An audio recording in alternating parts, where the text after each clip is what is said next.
Y tenemos a nuestro invitado, al que agradecemos enormemente el haber aceptado esta invitación. Ariel Umpierres es no solamente tiene un canal creciente en YouTube que trata asuntos de geopolítica, no solamente ha tenido invitaciones en canales muy importantes de lengua española, a pesar de que es un hombre que domina 5 idiomas y que tuvo formación académica en la Sorbona, entre otras cosas, como dice su currículum, en historia medieval, y también leo un poco en asuntos de economía, historia medieval y ciencia política. Y también cursó estudios en la Georgetown University de Washington, Relaciones Internacionales y en la École des Hautes Études en París. Se especializó en los procesos políticos de Asia Central con Charles Bettelheim. Y también una cosa muy interesante que a mí me ha llamado poderosamente la atención de su currículum, porque ha desempeñado altos cargos ejecutivos en el sector privado, en muchas corporaciones internacionales, empresas multinacionales, tanto de Europa como de Estados Unidos y brasileñas, en varios ámbitos. Y ahora dirige, como ya dije, un canal. Este canal se llama Geopolítica y Historia, que es el canal desde el que ahora colaborará con nosotros, donde hace análisis de geopolítica. Me llama también poderosamente la atención su participación ya lo había dicho, en multinacionales de sectores de biotecnología, armamento y telecomunicaciones, y como representante de la industria de armamento ante la Organización Mundial de Comercio.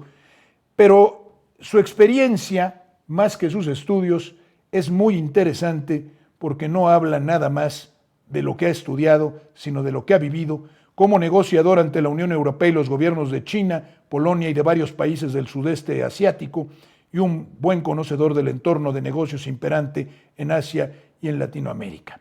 Ha vivido en diferentes zonas de guerra de África, Sarajevo y Kosovo, en aquella el terrible seguramente sabrá, bombardeo de la OTAN, y la primera prueba de los islamistas radicales que hizo la OTAN en territorio europeo después de trasladarlos de Afganistán. Y además es galerista y marchante de arte, según lo veo aquí, cosa interesante, un amante del arte, porque entenderá que el sistema globalista que nos oprime al ser humano, oprime la belleza, el bien, la verdad, lo más caro al ser humano. Ya con esta presentación y estando aquí, Ariel, te agradezco enormemente estar con nosotros, con nuestro público. Nosotros nos dedicamos, sobre todo, Ariel, a la política nacional en México. Hemos respaldado a este gobierno, sobre todo por su soberanismo, sobre todo por una lucha en favor de México y de la independencia respecto de los poderes mundiales. Y tenemos identificada la gran influencia de esto en México. Para empezar, bueno, yo te he oído, te he escuchado en muchas o en varias ocasiones en tu canal defender, y en otros canales, defender con pasión y con verdad al pueblo palestino, víctima y mártir de un genocidio que se cursa actualmente en esa tan golpeada región, después de que Siria y Líbano también han sufrido a manos del Estado de Israel. ¿Qué nos puedes decir como actualidad y una breve reflexión sobre cuanto acontece en esa región del mundo? Sí, te decía, Mario, entonces que me gusta la caracterización que has hecho inicial al decir que eso es un genocidio, que eso es una masacre. Porque has notado que en los grandes medios se habla de que esto es una guerra, es un conflicto. No, esto es un genocidio que además no empezó el 7 de octubre ni el 8 de octubre. Empezó por lo menos hace 80 años. Ya desde 1920 ya venían, el propio Ben Gurión lo ha confesado, Moshe Dayan, el gran general de allí de Israel confesaron que ellos durante todas esas décadas, de años 20, 30, 1930, 1940, arrasaban los poblados, masacraban a las personas, expulsaban a las personas de sus tierras, les robaban sus tierras. Y para darte una idea, la misma señora Golda Meir, esa que ellos toman, que fue primera ministra, como un poco la madre de su patria, vivió toda su vida en una casa, en una mansión, robada a una familia palestina, a la cual le robaron la casa, los expulsaron y se quedaron con esa vivienda para esa señora. Bueno, lo mismo sucedió con todas esas poblaciones, como digo, poblados que masacraban, arrasaban y robaban. Y eso se acentuó, obviamente, en las últimas décadas, porque recordemos que en 1948 se produjo la famosa Nakba, esa expulsión masiva, 700.000, 1.000.000, no se sabe, de palestinos que fueron obligados a huir de sus tierras hacia los países vecinos, ¿no? Hacia el Líbano, Jordania, etcétera, Egipto, y previo matanza de muchos miles de ellos. Entonces, lo que ha pasado desde el 7 de octubre es realmente un sentimiento de venganza por parte de esta gente, que siempre lo tuvo. Recordemos que esto que ellos llaman, que no es un pueblo, el pueblo judío, no es un pueblo, es un grupo de comunidades, colectividades reunidas, que yo a veces la comparo con los hinchas del Real Madrid o del Barcelona o del América. Somos hinchas del América y de todas partes del mundo nos vestimos como América y decimos que es el gran club de fútbol, pero eso no nos da categoría de pueblo. Esto es lo mismo, ¿no? No los une nada. Pero esta gente desde entonces viene masacrando a esta población y desde el 7 de octubre lo que ha pasado es que no pudieron aceptar que las agrupaciones, los movimientos de palestinos, Hamas y otras, los hayan vencido allí ese 7 de octubre. Entonces dicen que no, que hubo un complot. No hubo complot de nada, fallaron todos los sistemas de inteligencia, la famosa tecnología del ejército, falló todo, y en esto provocó lo que provocó el 7 de octubre, que es totalmente lógico cuando un pueblo es dominado, ocupado y colonizado por otro. Es decir, se defiende con lo que tiene.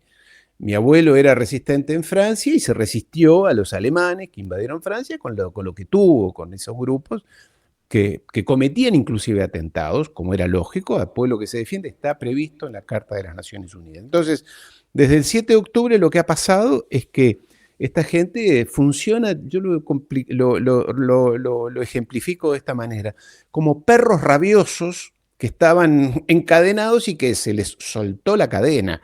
Entonces salieron todos estos ejército de Israel, los colonos, el Mossad, salieron como perros rabiosos a matar palestinos. Y además lo dicen en televisión, Mario, lo dicen en televisión ellos, Canal 12, hay que ponerlo, lo dicen de una barbaridad, que si tú y yo dijéramos en nuestros canales la mitad de las cosas que esta gente dice, nos cerrarían el canal, iríamos en prisión, seríamos enjuiciados, porque dicen que a las mujeres hay que cortarles el vientre para que no tengan más hijos, y hay que matar a los bebés. Imagínate, imagínate. Y lo dicen sin ningún problema. Entonces, y lo repiten, pero no solamente personas aisladas que lo hacen, sino que periodistas, comunicadores, intelectuales, profesores, diputados, ministros. Los ministros son un poco más claros y dicen que hay que tirarles la bomba atómica. ¡Bomba atómica! Una diputada decía hoy, no hay que tener compasión, hay que matarlos a todos, claro que sí. El pequeño problema, Mario, acá hay un detalle, el pequeño problema es que son 2 millones y pico de palestinos que están allí. Entonces, claro, en épocas de redes sociales y de comunicación fácil, esta gente se le complica masacrarlos a todos porque son 2 millones y además no se quieren ir los palestinos de allí. Entonces vemos atrocidades como las que vimos en estos días, que fue un palestino herido, atado al capot de un jeep militar, paseado por toda la ciudad, allí, creo que en Nablus o no recuerdo cuál, en Cisjordania, como trofeo de guerra, sin que lo pudieran curar, y niños, en fin, lo que ya hemos visto o vemos todos los días. Entonces, Lo inmediato ahora, para responder a tu pregunta, Mario, es que están armando, están programando, estos judíos fanáticos de Israel, están programando un ataque masivo sobre el Líbano para provocar que Hezbollah responda y que esto se convierta en una gran guerra, que es lo que ellos aspiran, una guerra regional, en la cual tenga que intervenir Estados Unidos y tenga que intervenir Irán, y ahí entonces esto se convierta realmente en el gran Armagedón que ellos desean, que ellos aspiran, porque el negocio de ellos es que de esa gran guerra, de esa enorme guerra, ellos puedan salir airosos y construir el gran Israel, el cual aspiran, Mario. Esto, Ariel, es un proceso de deshumanización que yo estimo, considero muy grave. Es decir, el que se digan estas cosas y haya quien aliente esto y haya grupos inclusive que se dicen religiosos y a los que no les afecte en lo más mínimo defender o sostener una postura contraria a la dignidad humana, contraria a la más elemental humanidad y respeto a las vidas de otros y a su dignidad, pues nos habla de una degradación humana severa, ¿no? Una degradación severa y una doble moral terrible en el mundo occidental, sobre todo, que yo veo abocado al desastre. Siguiendo con esa región y antes de pasar a Europa, porque hay cosas muy interesantes en Ucrania y las nuevas elecciones al Parlamento Europeo y algunas ideas que tengo que quisiera compartir contigo, me parece que tú has de conocer, bueno, para la información de quienes nos escuchan, el Hezbollah es una organización militar libanesa creada para defender al Líbano de las múltiples intervenciones israelíes y que parece ser que es el único grupo que ha derrotado a Israel en 2006, si no me equivoco, en la enésima intervención. Bombardean Siria también y además el asunto de el haber ayudado a los terroristas que atacaron a Siria bajo falsa bandera, porque simularon eso como una guerra civil cuando en realidad era un ataque. ¿Cómo ves tú aquí con la tesis esta de Israel, del gran Israel, y además el deseo de aniquilar a todos los países cercanos para no dejar resistencia? No cabe duda que también estuvieron atrás del asunto de Irak, instigaron la invasión de Irak por alguna vía y siguen provocando a Irán, que es la que tiene relación con Hezbollah, y mezclan en el mismo lugar a Hezbollah, a Hamas y a todos, debido a la ignorancia que hay en muchos lados sobre esto.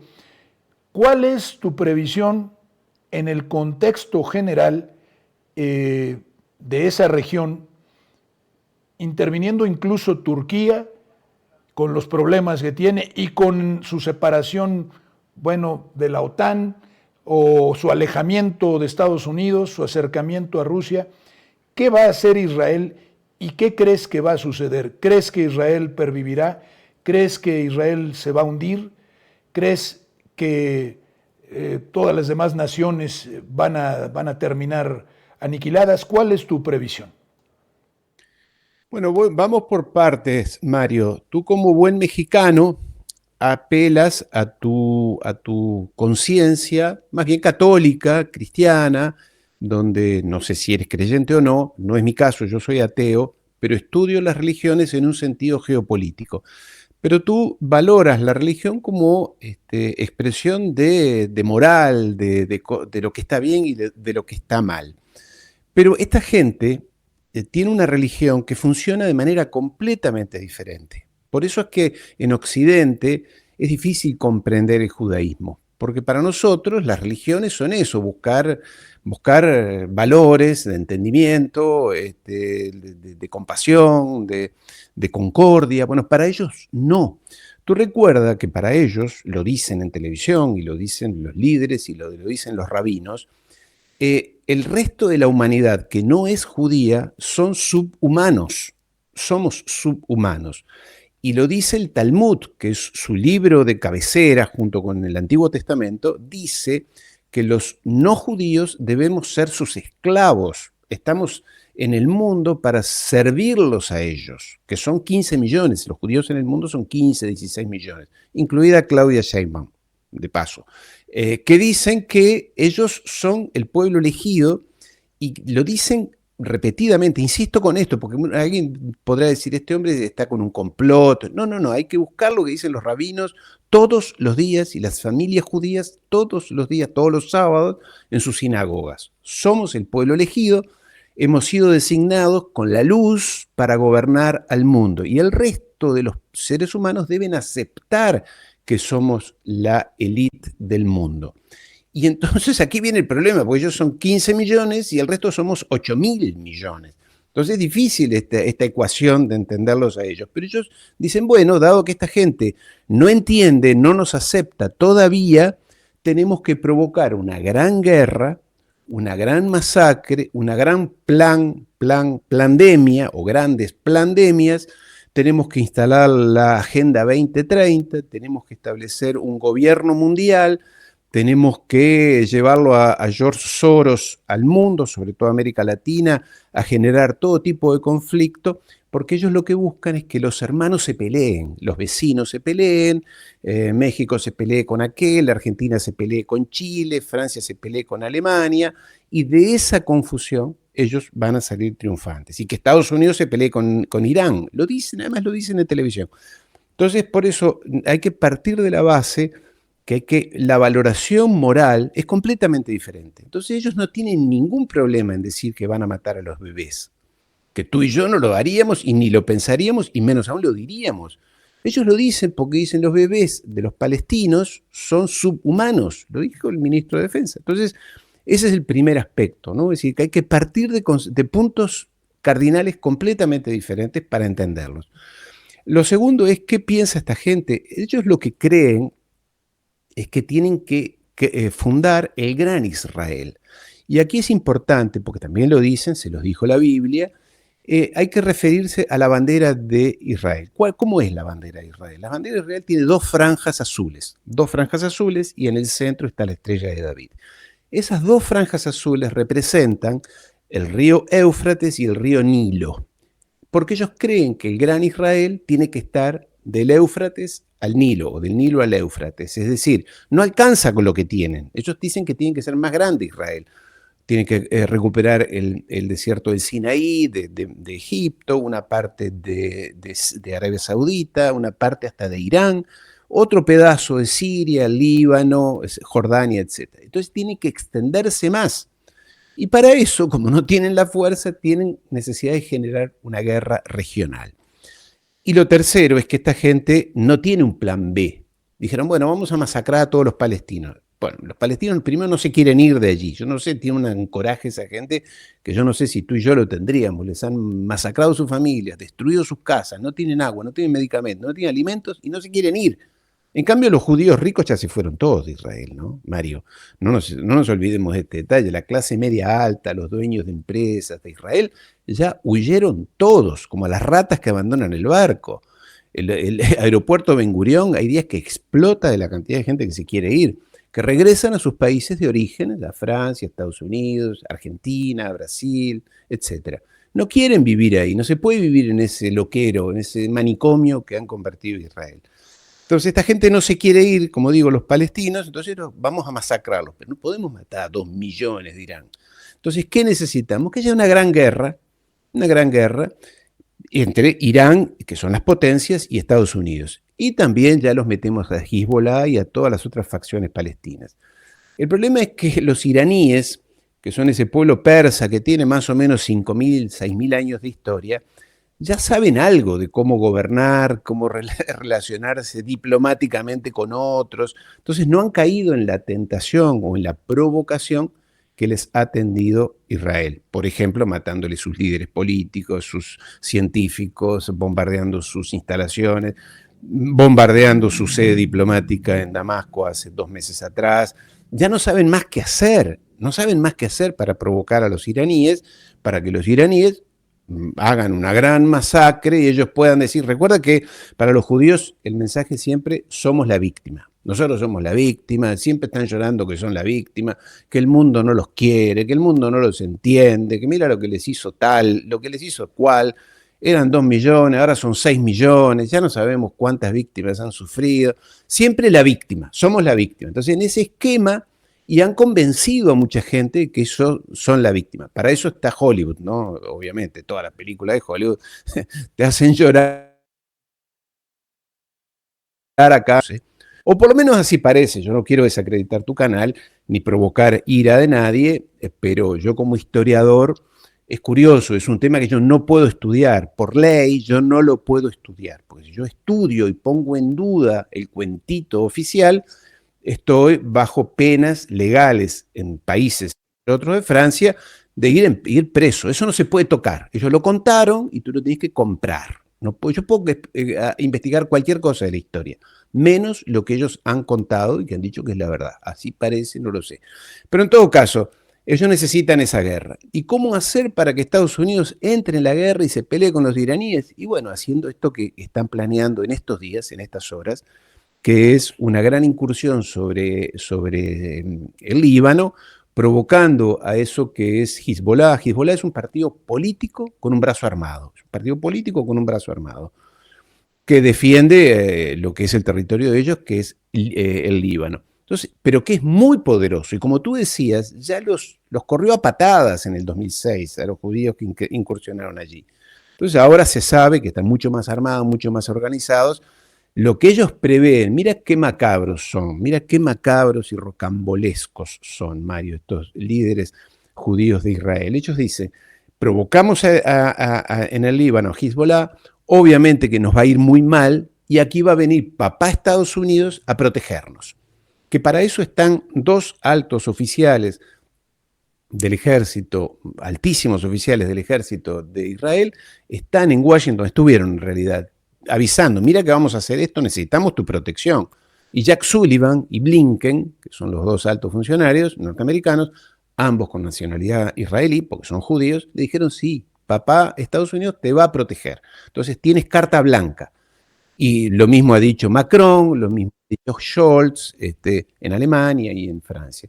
Entonces ellos necesitan volver a convertirse en víctimas, y ahí va a operar toda la propaganda occidental, los grandes medios van a decir, mira qué bárbaros son estos árabes, los árabes, ¿no? Son palestinos. Claro, son unos salvajes que han matado a niños judíos. Entonces, allí parece rocambolesco, parece un complot. Pues sí, señor, es un complot. Claro que sí. El tema es que en el medio, y con esto concluyo, Mario, van a morir muchísimas personas, van a destruir lo que queda de esa Asia occidental o Medio Oriente. Ya destruyeron Irak, Siria, Libia, etcétera. Y no les importa ir por más, porque ellos son unos psicópatas, Mario. Pues Ariel, el lobby israelí en los Estados Unidos, el lobby judío estudiado por Mearsheimer, es fortísimo, decide en gran parte en la vida de los Estados Unidos y tiene una capacidad de presión y de arrastre enorme. Así también en la guerra de Ucrania, los contribuyentes estadounidenses han trasladado dinero o han visto trasladar dinero público a las grandes empresas fabricantes de armamento. Y yo creo, así como sucedió también en la pandemia, el traslado de dinero público para la compra de vacunas a las grandes farmacéuticas como Pfizer, el fraude de Ursula von der Leyen, denunciado ya en la Unión Europea, pero impune todavía, y las armas que han corrido, han fluido desde Europa y desde Estados Unidos hacia Ucrania, como en su momento han corrido hacia los centros en los que se libran guerras para desestabilizar naciones o destruirlas. Rusia ha sido provocada, lo hemos dicho aquí en múltiples ocasiones, y la guerra, así como el problema de Gaza, no empezó. Y ahí está la muestra de Cisjordania para los que dicen que solo es Gaza y solo es Hamás. El problema de Ucrania no empezó recientemente con la invasión de Rusia del Donbass, sino con el Euromaidán y tal vez antes. Lo que pasa en Ucrania es otra provocación para tratar de conseguir una guerra contra Rusia o destruir a Rusia. Europa se encuentra, desde mi punto de vista, gobernada hoy por una tiranía. Y este asunto este asunto es indispensable ser aclarado. Tú hablabas también de la guerra, perdón, del caos, de la confrontación entre todos, de las técnicas de dominio y de gobierno a través del caos controlado o del caos creador, que decía algún teórico norteamericano, y en los centros de pensamiento, pues el modo de fracturar, de dividir a la sociedad a través también de la que tú bien has identificado, la Agenda 2030 y todos los métodos de reingeniería social. ¿Qué pasa actualmente en Europa, que está abocada a su suicidio, según parece, metida de cabeza en una guerra en la que va a encontrar probablemente también su fin? ¿A quién favorece la guerra de Ucrania? Los escándalos estos de Biden. ¿Qué es lo que puede suceder? Rusia, en lugar de empeorar, mejora. Las sanciones no funcionan. Hay una guerra también por la energía. Estados Unidos vende gas de fracking a Europa y obliga a Alemania y a Francia a sancionar a Europa. Y Macron y Scholz traicionan a sus países, eliminando sus fuerzas y reservas energéticas. ¿Cuál es el panorama, además de esto, y sobre todo tu opinión experta sobre lo que acontece en Europa y qué es lo que puede suceder en los años venideros? Mira qué importante lo que has dicho, Mario. Has hecho una síntesis perfecta. Empezaste hablando del negocio de las armas. Y mira cómo todo conduce a la misma fuente. El negocio de las armas es un negocio que conozco bastante bien. En realidad no es un negocio productivo el de las armas. El negocio de las armas es un negocio estrictamente o principalmente financiero. Porque recordemos que las armas son pocas, son pocos los aviones, pocos los portaaviones y demás que se venden o que se comercializan y que en realidad se comercializan principalmente a gobiernos, a estados.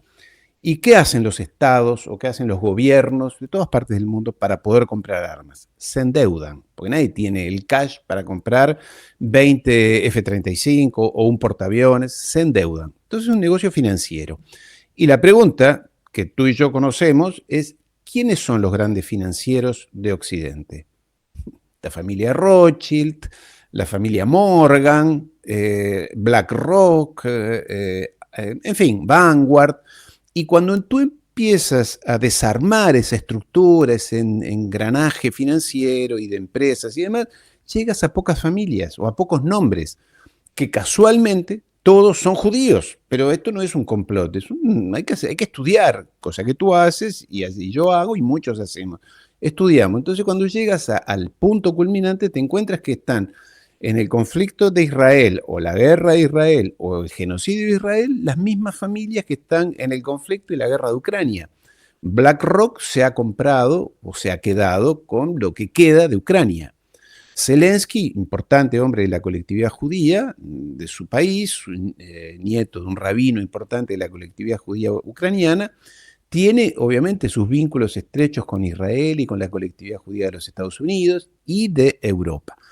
En fin, ahí hay un amigo que dice, en definitiva, cuando vas a aclarar las cosas, quedamos pocos alrededor de la mesa, o quedan pocos alrededor, y son siempre los mismos, que son los que hacen los grandes negocios. Por eso, lo que le espera a Europa, para responder a tu pregunta, es un escenario o un futuro muy sombrío, porque el objetivo de los anglo-sionistas, porque aquí se mezclan y se suman y comparten un destino en común, los anglo-sionistas, el objetivo era desarmar esa posible vinculación, grupo, núcleo que se estaba formando entre Alemania, industrial, productiva, potente, y la Rusia generadora de recursos naturales, de gas, energía, minerales, etc.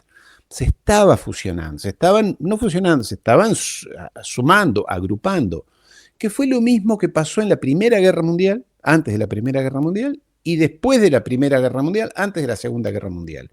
Es decir, Alemania y Rusia estaban llegando a entendimientos, no sé si a un polo, a un grupo, a un bloque, no lo sé. Y eso para los anglosionistas es veneno puro. Ellos no pueden aceptar que en el continente europeo se produzca esa fusión, que además Putin lo dijo durante 20 años, porque ahora nos presentan a Putin como un enfermo, como un loco, como un psicópata, como un gángster, pero Putin era el más atlantista de todos. Era atlantista. Él le pidió durante 20 años a Europa entrar a la OTAN, se lo dijo a Clinton, lo dijo públicamente, lo dijo en varias reuniones, dijo, hagamos un gran polo económico, tecnológico que vaya desde Lisboa hasta Vladivostok, les dijo, la Unión Europea y nosotros juntos. Ustedes no tienen gas, no tienen energía y no tienen materias primas, y no tienen insumos, les dijo. Yo tengo recursos naturales de sobra, soy el país más grande del mundo y con pocos habitantes. Hagamos un... Y los europeos dijeron, la verdad que sí. Lo dijo Mitterrand, lo dijo Chirac, después lo dijo Kohl en Alemania, Schröder en Alemania, lo dijo, en fin, lo dijeron todos los líderes de la época. Lo había dicho De Gaulle en los años 50. Hay que juntarse con Rusia, que es el gran proveedor, y que además lo demostró la Unión Soviética, los comunistas que se comen los niños crudos. Durante décadas les vendían gas a los europeos. No empezó ayer el gas. Desde los años 50 Rusia les vendía gas. Pero eso era imposible e inadmisible para los anglosionistas. Imagínate una Europa con tecnología, con industrias y demás, fusionada con una Rusia poderosa en energía y en recursos naturales. Era imparable. Entonces lo hicieron en 1914, lo hicieron en 1939, provocar guerras entre europeos, guerras civiles entre europeos, porque eso fue lo que ocurrió. Claro, dejó 100 millones de muertos, ¿no? Un saldo bastante grueso para la humanidad. Y ahora querían provocar lo mismo. Recuerda que el mismo Schröder, era ex canciller alemán, era el presidente del complejo gasífero entre Rusia y Alemania, ex canciller. La gran burguesía alemana, esa poderosa burguesía que tiene industrias pesadas, petroquímica, vidrio, acero, todo eso que requiere mucha energía, estaba feliz de hacer acuerdos con Rusia. Italia había firmado, y aquí se sumó un invitado más, que era China, que les dijo, bueno, ¿por qué no extendemos la ruta de la seda hasta allí? Entonces empezó a comprar los puertos del Pireo, de Hamburgo, de Anvers y demás, y hacer infraestructuras, China, ¿no? Por aquello de la ruta de la seda. Entonces eso se convirtió, yo digo, en veneno puro, en cianuro para los anglosionistas. Entonces tenían que hacer todo lo necesario para destruir ese nudo, ese encuentro.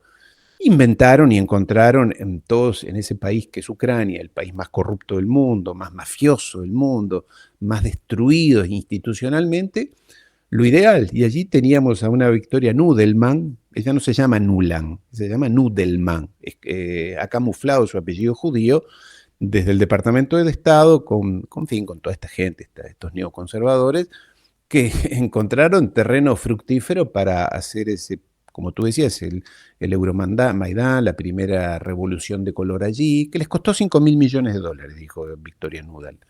Dijo, ellos nos costó 5.000 millones, lo logramos, armaron a los nazis de Ucrania y los infectaron, los intoxicaron a las poblaciones de rusofobia.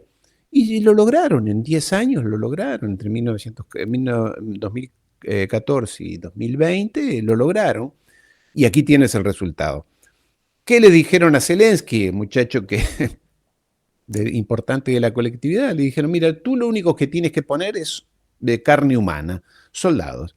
Y allí fue, él puso como gran criminal que es, masacró, no se sabe, mandó a morir 800.000, 1.000.000, otro tanto de mutilados, heridos, de ucranianos, y los otros les pusieron lo que pusieron ayer, hoy, en el día de hoy, en realidad, ayer sábado y hoy, que fue tecnología militar, misiles, hubo un atentado, enviaron misiles sobre una playa en Crimea, masacraron a cientos de personas, en Sebastopol lo mismo, o sea, hostigando a Rusia. Porque además, y aquí concluyo, Mario, con este largo speech, ellos creían, mire, son tan brutos, porque además yo viví muchos años en Washington y los conozco a muchos de ellos, son brutos, son ignorantes y creen, es como aquel comerciante que compra lo que vende, ¿no?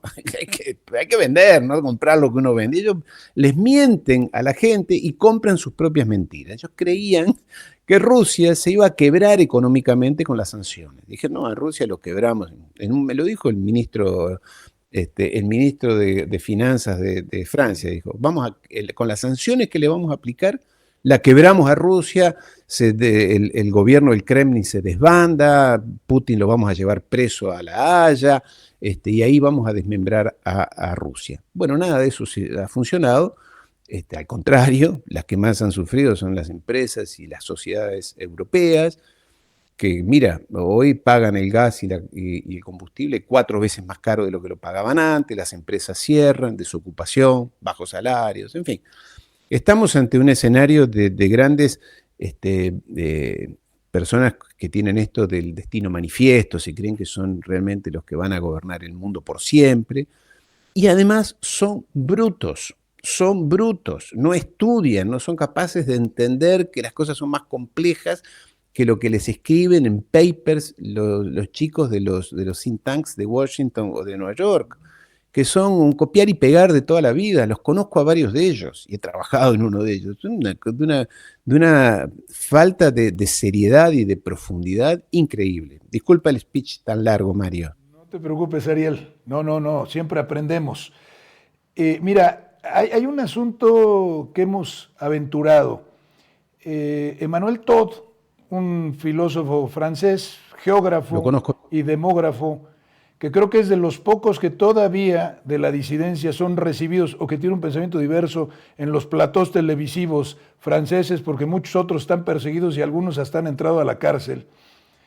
Sigo el caso de Alain Soral, por ejemplo. Bueno, anuncia en este libro, que se está vendiendo muy bien en Europa, la derrota de Occidente. Occidente, ya lo anunciabas, la política inglesa. Yo recomiendo mucho un libro de Philip Murray que se llama La preponderancia inglesa, un libro de hace mucho tiempo que se editó en México, ya es muy difícil de conseguir, sobre el asunto del imperialismo británico y el modo en que se ha perpetuado a través de los Estados Unidos y ellos mismos, la salida de la Unión Europea, el cómo el Reino Unido ha ejercido poder sobre Europa y ha seguido paso tras paso la geopolítica de Mackinder para evitar que Rusia y Alemania, como bien lo dices, se unan. Y el asunto, lo más interesante es que los gobiernos europeos se han constituido en verdaderos traidores de sus pueblos. Las recientes elecciones europeas llevan un supuesto triunfo o crecimiento de la llamada ultraderecha.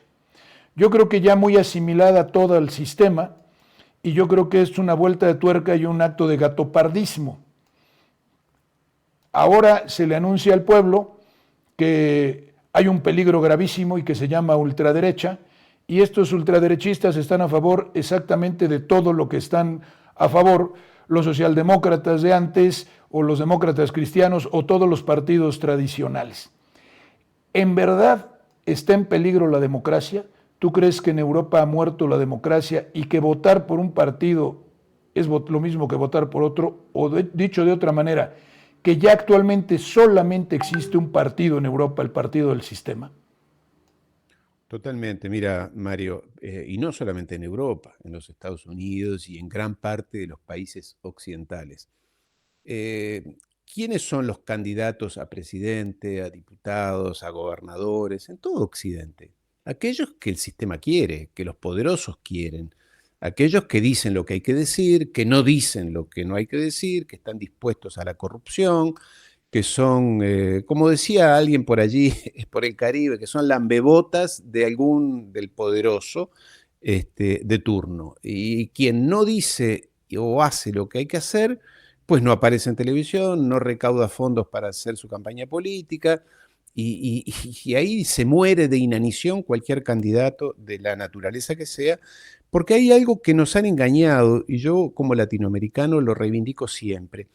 Desde los países europeos, sobre todo desde Europa, más que desde Estados Unidos, desde Europa hay esta soberbia intelectual, moral. nosotros somos los mejores, somos los más cultos, el país de la iluminación, somos los que inventamos la democracia y demás. En cambio, ustedes en Sudamérica tienen esos gobernantes chapuceros.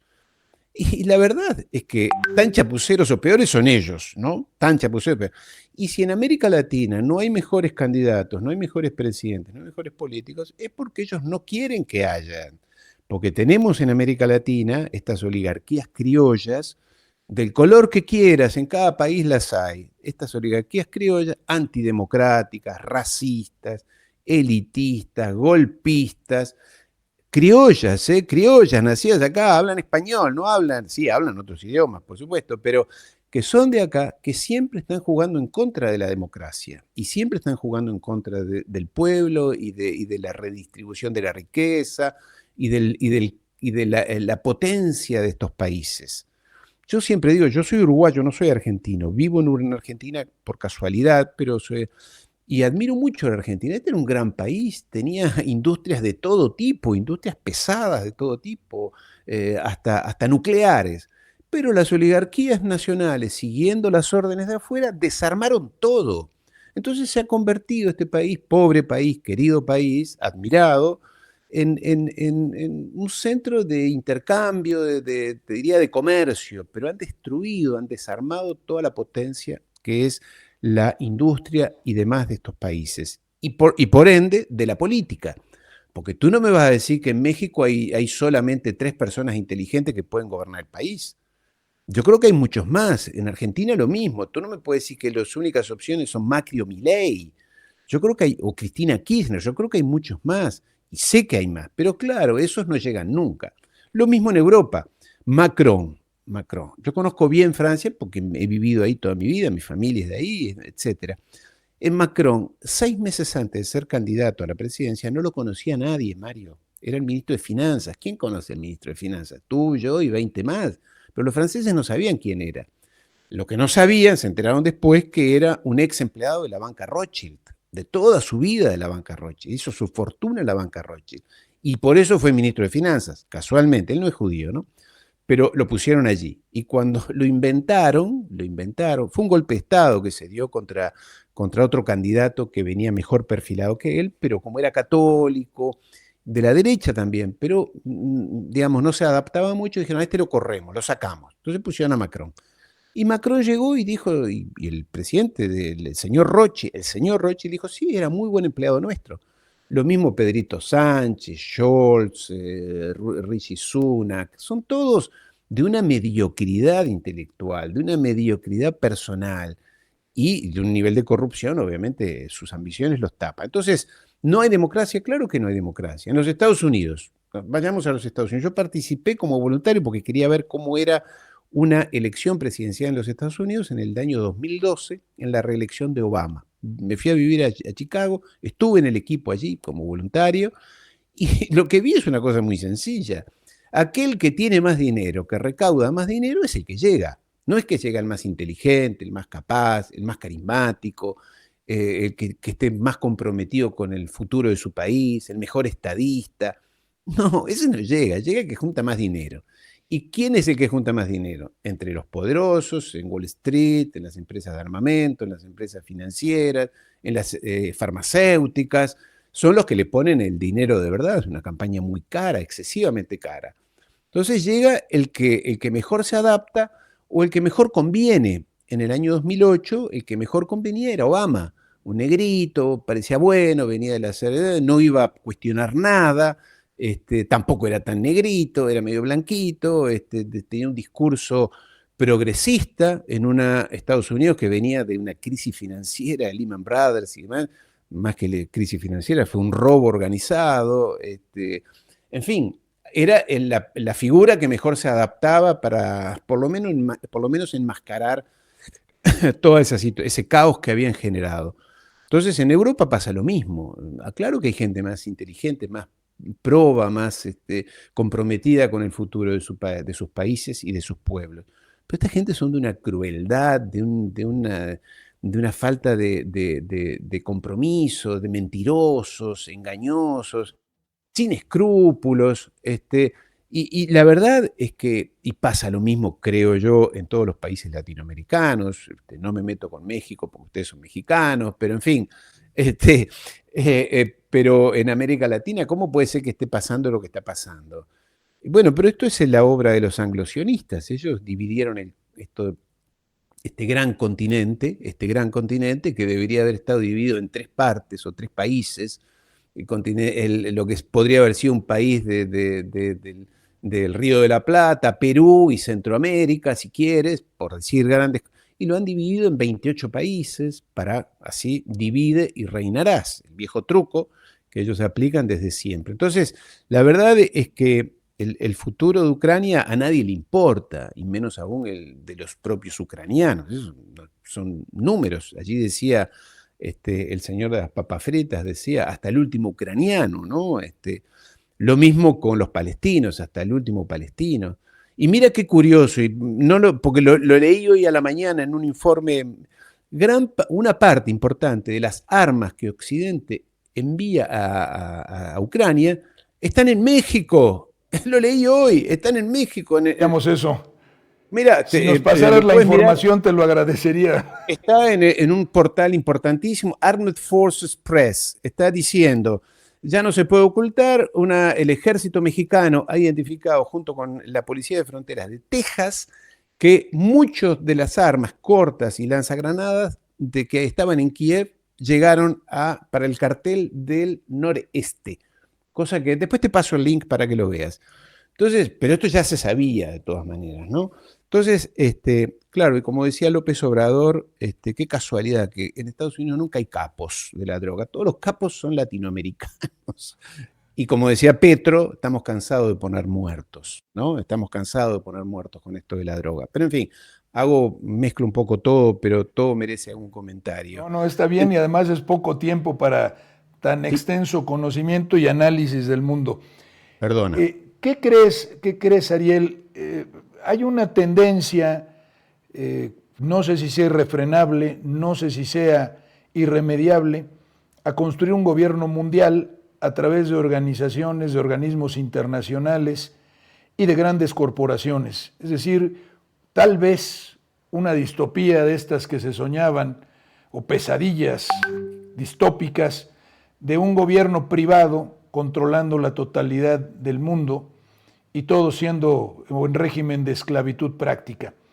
La Organización Mundial de la Salud llama recientemente a la firma de un acuerdo internacional en el que todos, según dicen los más a lo mejor exaltados, se pretende que todas las naciones entreguen su soberanía en materia de salud a la Organización Mundial de la Salud, que previamente, ya sabemos, ha sido prácticamente privatizada por el influjo de Bill Gates en ella.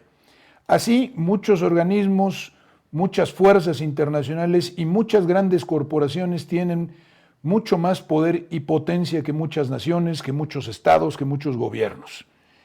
Caminamos irremediablemente hacia un gobierno mundial, es irresistible, no puede el ciudadano común, no pueden las naciones recuperar sus patrias, recuperar su soberanía. ¿Tú qué crees? Y si crees que sí es posible, ¿cuál es la vía? Mira, Mario, si tú me hacías esta pregunta hace un año, yo te hubiera dicho es imparable, es imposible de frenar, porque tienen los instrumentos para hacerlo, que ahora lo vamos a relatar. Pero hoy, con lo que ha pasado desde el 7 de octubre, allí con los hermanos palestinos, que han pateado el tablero, han pateado la mesa, ¿sabes? Han roto lo que todo parecía muy tranquilo, han roto un esquema. Y con la penosa, horrible, tristísima sacrificio de los hermanos palestinos durante estos meses, que lo estamos viendo en las redes sociales, tú lo muestras en tu canal, yo en el mío, en fin, y los canales de televisión donde vemos la crueldad, el odio, el rencor con que estos judíos sionistas fanáticos maltratan a los hermanos palestinos, nos está abriendo la ventana a que tú, yo y muchos, bueno, nos saquemos de encima el miedo, el pudor, el temor, la preocupación y contemos la verdad. Son unos gángsteres asesinos estos judíos sionistas. Pero, y aquellos que estudiamos el judaísmo, que lo estudiamos en serio, decimos, ojo, porque esto no se limita a ellos. Los rabinos de Nueva York, que también se oponen al Estado de Israel, también son peligrosos, por otras razones que hacen a la teología, que si quieres lo conversamos o en otra oportunidad, pero también son peligrosos. Entonces, lo que revela todo esto es que esta gente tenía y tiene aún, pero yo creo que está frustrado, ese plan se les ha frustrado, por eso decía, hace un año te hubiera respondido de manera diferente, porque el plan de ellos, ¿cuál era? Somos 15 millones, o sea, nada, para gobernar 8.000 millones. ¿Cómo se gobernaba siempre o cómo se aplicaba o se llevaba a la práctica un proyecto imperialista o colonizador? Mediante la guerra, invasiones, en fin. Esta gente dijeron, nosotros no podemos con eso. ¿Qué instrumentos tenemos, qué armas tenemos para someter al resto de la población del mundo? Dos armas, entre otras, las más importantes. Una es la deuda y la segunda es la manipulación, lo que tú decías, la reingeniería social. Hoy, si tú te fijas, no solamente los países latinoamericanos están endeudados hasta acá, endeudados, siempre endeudados, el FMI, el Banco Mundial, los organismos, los fondos buitres de Nueva York, que siempre son los mismos dueños, siempre son los mismos dueños. La Reserva Federal, recordemos, es una institución privada manejada por las mismas familias. BlackRock, las mismas familias. Entonces, esta gente maneja a través de la deuda, dijeron, los tenemos dominados con la deuda, los tenemos sometidos. Si tú no puedes pagar tu tarjeta de crédito, bueno, tu familia está preocupada, tú estás preocupado, haces lo que sea para pagar tu tarjeta de crédito. Los jóvenes no pueden estudiar, las familias están endeudadas porque se han perdido capacidad de ahorro, entonces se endeudan. Los países se endeudan. Francia tiene un 120% de endeudamiento de su PBI. Alemania, España, Italia. Entonces, ¿qué pueden hacer los gobiernos? Y Estados Unidos no hablemos, papelitos de verde, de color, que no valen nada. Entonces es un mecanismo de dominación y de sometimiento. A eso le agregas la ingeniería o reingeniería social, Soros, Agenda 2030, Hollywood, medios de comunicación que te lavan el cerebro y te enloquecen a la gente y te intoxican a la gente. Tienes al mundo dominado a tus pies y entonces puedes establecer el gobierno mundial. Y a eso le agregas el mito de que, ojo, porque tenemos el ejército más poderoso del mundo, ¿no? 800.000 millones de dólares de gasto militar en los Estados Unidos, que es todo un mito, lo conozco perfectamente bien de adentro, es un mito. Como ha quedado demostrado, el portaaviones Eisenhower estuvo bombardeado días atrás por Ansar Allah allí en Yemen, y se lo han tenido que retirar, porque está bien que nosotros vemos todos a Rambo y las películas y las series y creemos que son superdotados, ¿no? Y que pueden todo. No es verdad. Son poderosos, pero no es verdad. Entonces tiene ese combo que es deuda para someter, una familia endeudada que con la hipoteca, con el coche, con el carro, con esto, con el estudio de los niños y demás, está todo el día preocupado. No puede pensar en nada más que pagar su deuda. Entonces, lo mismo pasa con los países. Entonces, y a eso, la reingeniería social tienes. Ahora, todo esto, tú, yo y muchos otros, lo estamos diciendo al aire libre, revelándolo. Y mucha gente está diciendo, opa, epa, parece que sí, lo que a nosotros nos parecía obvio, ahora le está pareciendo obvio a mucha gente y esa gente se está revelando ante esta hipótesis o probabilidad de gobierno mundial. Y como encima van más lejos, quieren la guerra, los europeos dicen, bueno, pero, bueno, pelearse con los rusos, bueno, decían hace 2 años, ¿no? Bueno, los rusos están allá, no estaban tan lejos, están ahí nomás los rusos, no hay que están porque Estados Unidos dice, sí, que haya guerra, claro, pero están del otro lado del Atlántico. Pero los franceses, los españoles, los alemanes, los holandeses, los italianos dicen, bueno, o los húngaros, dicen, bueno, está bien pelearse con los rusos, pero mira que si los rusos se enojan, están acá al lado y tienen bombas atómicas, y capaz que me la tiran, y si me la tiran, me matan. Entonces ya acá empezó a cambiar la cosa, el panorama, la gente se está despertando. Entonces esto de gobierno mundial yo creo que yo creo que está definitivamente enterrada esa posibilidad, y sobre todo porque, como tú lo decías, Rusia salió bien parada, con golpes, castigada, pero salió bien parada de las sanciones. China es imparable. Mira las jugadas que hizo Putin estos días. Se fue a Corea del Norte, que tú dirás, Corea es un poder en Corea del Norte. Además le bloquea el acceso al sudeste asiático y a Japón por el control del mar de la región. Se fue a Vietnam, que era la expectativa más pro norteamericana allí en el sudeste asiático. Y Vietnam le dijo, sí, la verdad que nos gusta mucho estar con Rusia y con China. Entonces ya el escenario que hace 2 años parecía jugado, hoy ya no es así. Entonces yo creo que efectivamente se presenta un horizonte diferente. Están muy locas las oligarquías criollas latinoamericanas, están muy sacadas, muy locas, muy histéricas. Bueno, ahí lo tienes a Milei como expresión de todo esto, el propio Boric en Chile, que ya no sabe si es de izquierda, de derecha, pro-atlantista. Está todo el mundo enloquecido. Ahora, ¿que va a ser difícil? Sí. ¿Que va a ser doloroso? Sí. Pero yo creo que el proyecto de gobernanza mundial, gobierno mundial, ellos además decían, lo recordarás Mario, la sede del gobierno mundial tiene que ser Jerusalén. Y todos decían, estos tipos son capaces. Hoy es una estupidez decir, ya no lo dicen, ¿no? Entonces yo creo que el escenario es, yo creo que no respondí a tu pregunta hace un rato, Israel va a dejar de existir, es un proyecto que es un engendro de la naturaleza, eso, va a dejar de existir, la van a provocar ellos, además dicen que está en el designio mesiánico de ellos, va a dejar de existir, Ucrania va a dejar de existir como entidad política, ¿no? Una parte se la llevarán los polacos, otra los rumanos, en fin, y ahí quedará algo, un colchón entre Occidente y Rusia. En todo caso, la OTAN ha perdido esta guerra, ¿no, Mario? Perdona que sea siempre tan largo. No, está bien, Ariel. Mira, ahora, bueno, el tiempo se nos terminó, pero yo quisiera que no fuera esta la última vez que estuvieras con nosotros. Te aseguro que nuestros suscriptores van a apreciar mucho tu participación. Necesitamos estar unidos por múltiples razones. Necesitamos hacer que la gente tenga la fuerza moral suficiente para resistir y la claridad también.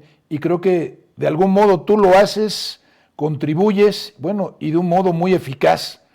Y quiero decirte además que, a diferencia de muchos otros que salen en televisoras y salen en programas también de YouTube, pues tienes un gran valor que yo admiro, dices las cosas como son, y pues nosotros hemos procurado que así sea esto, ¿no? No tenemos miedo a decir la verdad, que es la primera forma de resistir. Te felicito por ser un gran resistente y pues te invito a que nuevamente en alguna ocasión que tú puedas nos acompañes y hagamos la colaboración que sea necesario hacer, pues para hacer llegar ahora a los mexicanos esto. Hay un gran crecimiento político, digamos, y de conciencia, como bien lo dices, y un deseo, una curiosidad grande por saber, por conocer, que es el inicio pues, de la verdadera sabiduría, del verdadero conocimiento. Gracias por darnos este repaso por todo el mundo y compartirnos tu experiencia, tus conocimientos que son muy vastos y además directos y producto no solo de lo académico, sino de la experiencia. Y como te digo, pues quedamos en contacto. Y te lo digo de corazón. Además, bueno, pues tú siendo uruguayo, pues somos miembros de países hermanos y creo que también nuestros países deben ver por sí en el contexto internacional y tener un plan individual, independiente, soberano. En eso estamos y debemos ayudarnos. Es una obligación moral e histórica. Muchas gracias, querido Mario. Bueno, México ha sido siempre tierra de ayuda, siempre ha sido tierra de recepción y de solidaridad. Siempre lo ha sido. Muchas gracias también y me comprometo desde ya a participar en próximas emisiones tuyas y a invitarte a ti, a mi canal, para que seas tú el que hables, porque yo te escucho muy a menudo y sé que tienes mucha sustancia para compartir. Entonces quiero que la próxima vez sea yo el que te pregunte y tú te explayes y compartas con nuestros seguidores tus conocimientos y tu compromiso, que es el mismo, que somos muchos, ¿no? Quizás deberíamos ser más y seremos más los que aportamos ideas.